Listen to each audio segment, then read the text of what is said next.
Кітап оқуды насихаттау кеңінен тарату аясында еліміздің түкпір-түкпірінде кітап тайм фестиваль өтті.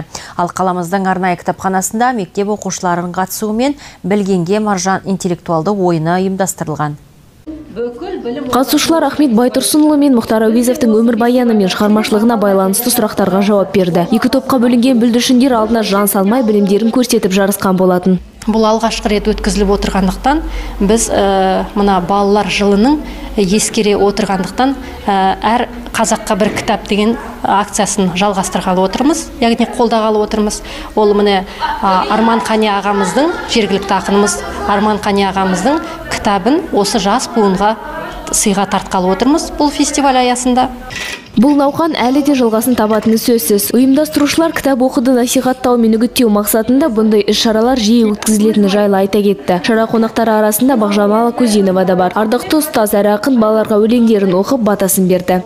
Айгерім Талғат, Максим Носков, Ирбис телекомпаниясы.